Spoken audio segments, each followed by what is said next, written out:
Hey, what's up, everybody? It's Ryan in real life, and today we're talking about Falcon and the Winter Soldier, Episode 2.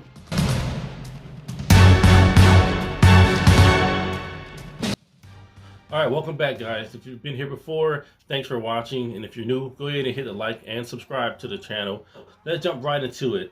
Episode 2, Falcon and the Winter Soldier. Once again, they blew it out of the park. It was a phenomenal episode. It basically picked up right where it left off on the last episode. Again, like I said in my previous videos, this is how you do a Marvel show. One of the best things about this show is I'm noticing that they're including action sequences, and there's some really good writing and dialogue. And my favorite thing is Anthony Mackie, who plays Sam the Falcon. He's really coming into his own. Like he's really showcasing his charisma on screen, and I was really appreciative that they're giving him the opportunity to really show his acting chops.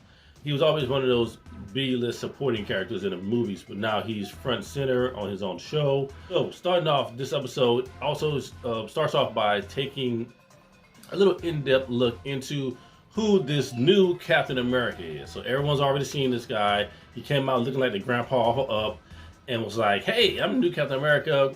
The internet went crazy and roasted this guy. Everyone hates him already. Don't even know who he is. Like, how dare you replace Captain America? Even though there has been a number of Captain Americas throughout the years, including one that was actually highlighted in the video, in the episode. So spoilers will be revealed in this episode. Sorry if you haven't seen it. It came out today. Numerous people who's held the mantle of Captain America, all these guys. So it is not new to people who are already kind of into comic books or have been in comic books. You know that. I mean, Bucky takes over the mantle. Sam takes over the mantle. There's a couple of people who have. But this new Captain America on the show looks like he is heavily inspired by U.S. Agent. Was of course a person who was supposed to fill the gap left by Captain America that was gone. So as you can tell by the costumes, you have the giant star, the buttons very similar. So clearly inspired by that. So you get to learn about Johnny Walker, not the drink, or John Walker, as this replacement. And already you can tell, at first he has a lot of reservations about filling the gap, filling the shoes of Steve Rogers, which kind of the main basis of Sam giving up the shield, because he felt, it's his shield, no one can replace him, and for the government to do that, it was like a disrespectful thing.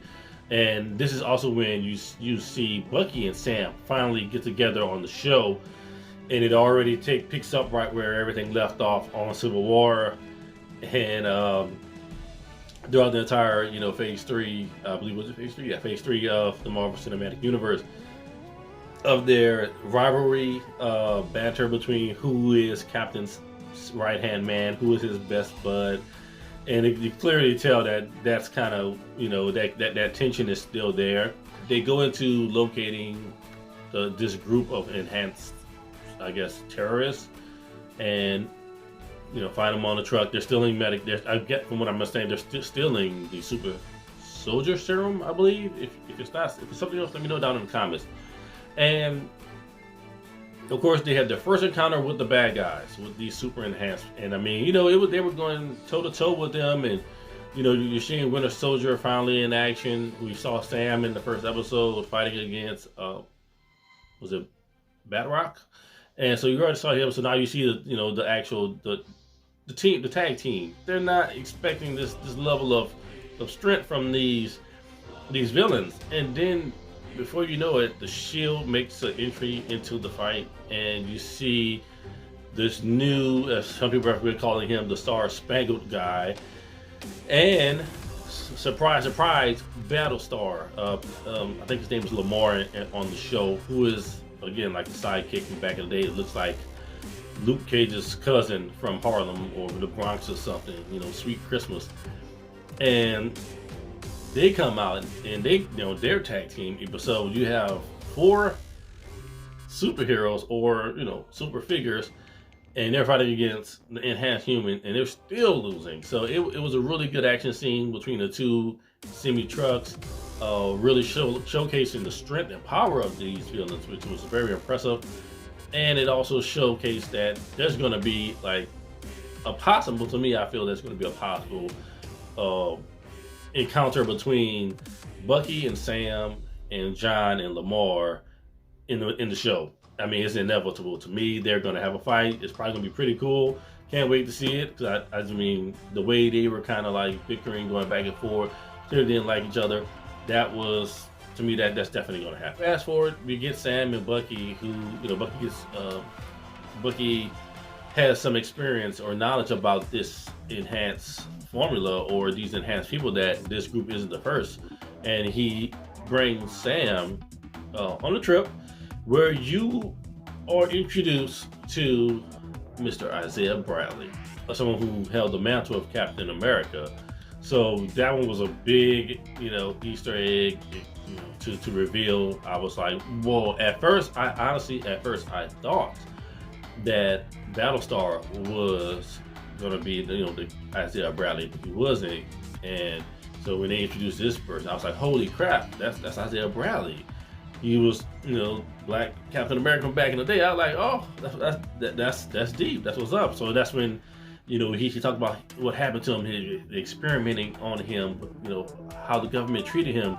Kind of basically what they did to Vision when they brought him back. They experimented on him. They created this whole other, you know, person. They stole his blood. Of course, you know, reminiscent of Tuskegee experiments. And you can just see Sam was just like, whoa. Of course, prior to that scene, you know, it kind of was a build-up with a kid on the side saying, hey, you're the Black Falcon. And he's like, no, I'm just the Falcon. It was like, not Black? It was like, well, yeah. Sets up perfectly for this scene because it just brings back what, you know, of course, as an African-American person, you're like I knew who Isaiah Bradley was. Why? Because I did my research. It connects you to the character even more. So for them to put in that in the way Sam reacted, finding out that there was a Black superhero in the past and no one told him, like, that was, to me, that was a phenomenal scene. I really loved it. I mean, then it got me wondering, okay, wait, is the kid who answered the door, is he going to be the Patriot? Like, my mind started going crazy on that scene. I was a little too excited, probably, to see someone that you can, that relates to you in your background on the screen.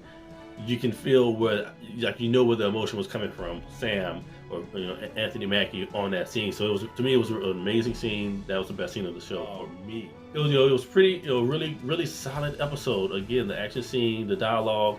After that scene where they meet Isaiah Bradley, of course, you know, it brings in more of that, like, that racial undertone when the police pull up. And, you know, it was a, you know, I'm not sure if Anthony was responsible for this scene. You know, he's from New Orleans. I'm from New Orleans, grew up there. So, like, I was like, man, I know exactly. I'm feeling this episode on a deep level right now. And of course, you know, well, you know, fast forward, Bucky gets arrested because he's missing his he's been missing his therapy appointments, which are basically like his check-ins with his PO. You know, Sam was getting upset, even though they didn't even recognize who he was as one of the Avengers. He was, you know, he probably looked at himself like, hey, I'm a Black man. And that's why I say I resonated with it so much. You know, fast forward a little bit more, he's back in therapy. Of course, Sam's in on this session with him, which becomes the comedy of the episode, of them two sitting knee to knee, and, you know, basically going through couples counseling, and, you know, the staring contest that you may have seen in the commercials and trailers. So it's, I mean, again, it's that banter between them two that make their relationship work very, very well. Similar to Thor and Star-Lord, their banter in some of the in the Avengers movies is somewhat revealed that, you know, that Bucky may have a little jealousy for Sam being past the shield from Cap. And I think that, of course, brings up a lot of other emotions. And like I said, it was a phenomenal episode. I give this episode a 9 out of 10. Just because I want to have room for another amazing explosive episode. To me, it was great.